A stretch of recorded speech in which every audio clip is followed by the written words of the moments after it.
ಬೆಳಗಾವಿ ಅಧಿವೇಶನದ ಬಳಿಕ ಸಂಪುಟ ಪುನರ್ರಚನೆ ವಿಚಾರಕ್ಕೆ ಸಂಬಂಧಪಟ್ಟ ಹಾಗೆ ವ್ಯವಸ್ಥೆಗಳಾಗ್ತಾ ಇದೆ ಅನ್ನುವಂಥ ಮುನ್ಸೂಚನೆಗಳು ಸಿಗ್ತಾ ಇದೆ. ಸಂಪುಟ ಪುನರ್ರಚನೆಗೆ ಶೀಘ್ರವೇ ಸೂಚನೆಯ ಸಾಧ್ಯತೆ ಕೂಡ ಇದೆ. ತಿಂಗಳ ಹಿಂದೆಯೇ ಸೂಚನೆಯನ್ನ ಹೈಕಮಾಂಡ್ ಕೂಡ ಕೊಟ್ಟಿದೆ ಅನ್ನುವಂಥದ್ದು ಗೊತ್ತಾಗ್ತಾ ಇದೆ.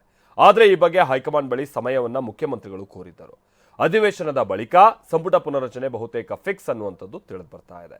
ಈಗ ಆಲ್ರೆಡಿ ದೆಹಲಿ ಮಟ್ಟದಲ್ಲೂ ಕೂಡ ಕೆಲ ಶಾಸಕರುಗಳಿಂದ ಇದಕ್ಕೆ ಸಂಬಂಧಪಟ್ಟಂಗೆ ಲಾಬಿ ನಡೀತಾ ಇದೆ ಅನ್ನುವಂಥದ್ದು ಗೊತ್ತಾಗ್ತಾ ಇದೆ. ಸಂಪುಟಕ್ಕೆ ಸೇರುವಂತ ನಿಟ್ಟಿನಲ್ಲಿ ಕೆಲ ಶಾಸಕರ ಲಾಬಿ ಬಹಳ ಜೋರಾಗಿ ನಡೀತಾ ಇದೆ ಅಂತ ವೈಯಕ್ತಿಕವಾಗಿ ದೆಹಲಿ ನಾಯಕರನ್ನ ಭೇಟಿಯಾಗಿ ಚರ್ಚೆ ನಡೆಸುವಂಥದ್ದನ್ನು ಕೂಡ ನಾವು ಕೆಲ ಶಾಸಕರುಗಳ ವಿಚಾರಕ್ಕೆ ಸಂಬಂಧಪಟ್ಟಂಗೆ ಗಮನಿಸಬಹುದಾಗಿದೆ.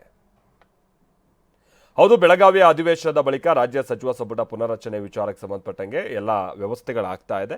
ನಿನ್ನೆ ಡಿ.ಕೆ. ಶಿವಕುಮಾರ್ ಅವರು ಕೂಡ ಒಂದು ಕಾರ್ಯಕ್ರಮದಲ್ಲಿ ಸಂವಿಧಾನ ಕಾರ್ಯಕ್ರಮಕ್ಕೆ ಸಂಬಂಧಪಟ್ಟ ಹಾಗೆ ಅವರು ಮಾತನಾಡುವಂಥ ಸಂದರ್ಭದಲ್ಲಿ ಸೋನಿಯಾ ಗಾಂಧಿ ಅವರ ವಿಚಾರವನ್ನು ಪ್ರಸ್ತಾಪ ಮಾಡ್ತಾ ರಾಜ್ಯದಲ್ಲೂ ಕೂಡ ಈಗ ಪುನರ್ರಚನೆ ವಿಚಾರ ಬಂದಂಥ ಸಂದರ್ಭದಲ್ಲಿ ಕೆಲವರು ದಾನ ಮಾಡಬೇಕಾಗುತ್ತೆ ಅಥವಾ ತ್ಯಾಗ ಮಾಡಬೇಕಾಗುತ್ತೆ ಅನ್ನುವಂಥ ರೀತಿಯಾಗಿ ಅವರು ಹೇಳಿಕೆಯನ್ನು ಕೊಟ್ಟಿದ್ರು. ಆ ವಿಚಾರವನ್ನು ಈಗ ಆಲ್ರೆಡಿ ಕೆಲವರಿಗೆ ತಿಳಿಸಿದ್ದೀವಿ ಅನ್ನುವಂಥದ್ದನ್ನು ಕೂಡ ಸೂಚ್ಯವಾಗಿ ಅವ್ರು ಹೇಳ್ತಾರೆ.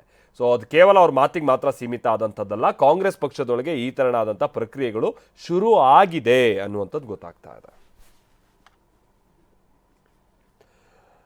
ಇನ್ನು ಸಚಿವ ಸ್ಥಾನ ಬದಲಾವಣೆ ಬಗ್ಗೆ ಚರ್ಚೆ ಇದೆ ಅಂತ ಬೆಂಗಳೂರಿನಲ್ಲಿ ಸಚಿವ ಸತೀಶ್ ಜಾರಕಿಹೊಳಿ ಹೇಳಿಕೆಯನ್ನ ಕೊಟ್ಟಿದ್ದಾರೆ. ಅವರು ಇದನ್ನು ಹೇಗೆ ಹೇಳ್ತಾ ಇದ್ದಾರೆ ಅಂತ ಅಂದ್ರೆ, ಕೆಲವರ ಖಾತೆ ಬದಲಾವಣೆ ಬಗ್ಗೆ ಚರ್ಚೆ ಇದೆ ಅಂತ ಹೇಳ್ತಾ ಇದ್ದಾರೆ. ಖಾತೆ ಬದಲಾವಣೆಯ ಬಗ್ಗೆ ಚರ್ಚೆ ಇದೆ ಅಂತ, ಆದ್ರೆ ಯಾವಾಗ ಮಾಡ್ತಾರೆ ಅನ್ನುವಂಥದ್ದು ಗೊತ್ತಿಲ್ಲ. ಸಂಪುಟ ಪುನರಚನೆ ಮಾಡದೇನೂ ಇರಬಹುದು. ನನಗಂತೂ 2 ವರ್ಷಕ್ಕೆ ಸ್ಥಾನ ಬದಲಾವಣೆ ಅಂತ ಹೇಳಲಿಲ್ಲ. ದೆಹಲಿಯಿಂದ ಏನಾದ್ರು ಲಿಸ್ಟ್ ಬಂದ್ರೆ ಎಲ್ಲರೂ ಬದಲಾಗಬೇಕಾಗುತ್ತೆ ಅನ್ನುವಂಥದ್ದನ್ನ ಕೂಡ ಇಲ್ಲಿ ಸತೀಶ್ ಜಾರಕಿಹೊಳಿ ಅವರು ಹೇಳ್ತಾ ಇದ್ದಾರೆ. ನನಗೇನು ಹೇಳಲಿಲ್ಲ 2 ವರ್ಷಕ್ಕೆ ಬದಲಾವಣೆ ಆಗಬೇಕು ಅಂತ, ಬಟ್ ದೆಹಲಿಯಿಂದ ಲಿಸ್ಟ್ ಬಂದ್ರೆ ಬದಲಾವಣೆ ಆಗಲೇಬೇಕಾಗುತ್ತೆ. ಲಿಸ್ಟ್ನಲ್ಲಿ ಹೆಸರು ಬಂದರೆ ಖಾಲಿ ಮಾಡ್ಕೊಂಡು ಹೋಗಬೇಕು ಅಷ್ಟೇ. ದೆಹಲಿಯೇ ಫೈನಲ್, ದೆಹಲಿಯೇ ಪವರ್ಫುಲ್ ಅಂತ ಸತೀಶ್ ಜಾರಕಿಹೊಳಿ ಹೇಳಿಕೆ ಕೊಟ್ಟಿದ್ದಾರೆ. ಇದೇ ಮಾಡ್ತಾರಂತ, ಯಾವಾಗ ಮಾಡ್ತಾರೋ ಗೊತ್ತಿಲ್ಲ, ಒಟ್ಟು ಮಾಡ್ತಾರೋ ಸುದ್ದಿ ಇದೆ.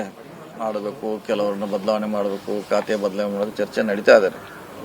ಅದು ಯಾವಾಗ ಆಗುತ್ತೆ ಅಂತ ಗೊತ್ತಿಲ್ಲ. ಅದು ಬೇರೆ ಯಾವ್ದು ನಾವೇನು ಕೇಳಿಲ್ಲ. ಅದು ವರಿಷ್ಠರಿಗೆ ಬಿಟ್ಟದ್ದು ವಿಚಾರ. ಅದು ಯಾರಿಗೆ ಕೊಡ್ತಾರೆ, ಹೆಂಗೆ ಕೊಡ್ತಾರೆ ಇರ್ಬೋದು. ಅವ್ರಿಗೇನು ಸ್ಯಾಟಿಸ್ಫೈ ಆಗ್ಲಿಕ್ಕಿಲ್ಲ ಇರ್ಬೋದು, ಅಥವಾ ಇದ್ದಲ್ಲೇನ ಮುಂದುವರಿಸ್ಬೇಕು, ಅದು ಮಾಡದೇನೂ ಇರಬಹುದು. ಮಂತ್ರಿ ಮಂಡಳ ಪುನರ್ರಚನೆ ಮಾಡದೇ ಇರಬಹುದು, ಹೇಳಲಿಕ್ಕಾಗಲ್ಲ. ಡೆಲ್ಲಿಯಿಂದ ಲಿಸ್ಟ್ ಬಂದರೆ ಮುಗಿದೋದ್ ಕತೆ. ಮನೆ ಖಾಲಿ ಮಾಡ್ಕೊಂಡು ಹೋಗೋದಷ್ಟೇ. ಡೆಲ್ಲಿನ ಫೈನಲ್ ಸುದ್ದಿ ಇದೇ ಮಾಡ್ತಾರಂತ, ಯಾವಾಗ ಮಾಡ್ತಾರೋ ಗೊತ್ತಿಲ್ಲ, ಒಟ್ಟು ಮಾಡ್ತಾರ.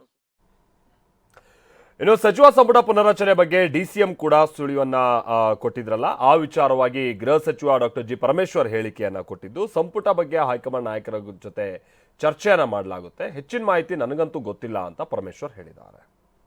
ಮುಖ್ಯಮಂತ್ರಿಗಳು ಸಂಪುಟ ಪುನರ್ರಚನೆ ವಿಚಾರದಲ್ಲಿ ಅದು ಅವರಿಗೆ ಬಿಟ್ಟಿರುವಂಥದ್ದು.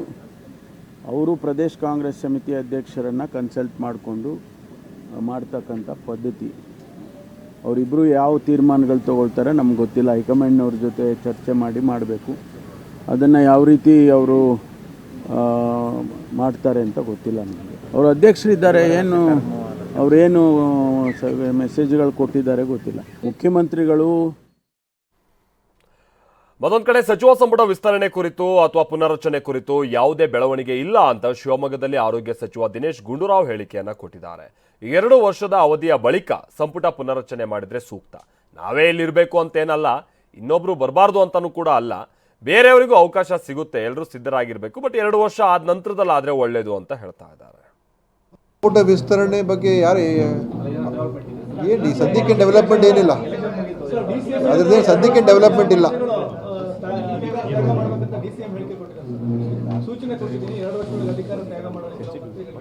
ಅಂದರೆ ಈಗ 2 ವರ್ಷ ಒಂದು ಅವಧಿ ಆದ್ಮೇಲೆ ನಂತರ ಒಂದು ಏನಾದರೂ ಪುನರ್ರಚನೆ ಆಗುವಂಥದ್ದಕ್ಕೆ ಮಾಡಿದ್ರೆ ಒಳ್ಳೆಯದೇ ತಾನೇ. ಇನ್ನೂ ಬೇರೆಯವರು ಇರ್ತಾರೆ, ಅವ್ರಿಗೆ ಅವಕಾಶಗಳು ಸಿಗಬೇಕು. ಸೊ ಅದನ್ನು ಮಾಡ್ತಕ್ಕಂಥದ್ದಕ್ಕೆ ಅವರು ಆ ಒಂದು ನಿಟ್ಟಿನಲ್ಲಿ ಹೇಳಿರ್ತಾರೆ. ನಾವು ಎಲ್ಲರೂ ಕೂಡ ನಾವೇ ಇರಬೇಕು, ಇನ್ನೊಬ್ಬರು ಬರಬಾರ್ದು ಅಂತೇನಲ್ಲ. ಸೊ ಅದಕ್ಕೋಸ್ಕರ ಎಲ್ಲರೂ ತಯಾರಾಗಿರಬೇಕು. ಸಂಪುಟ ವಿಸ್ತರಣೆ ಬಗ್ಗೆ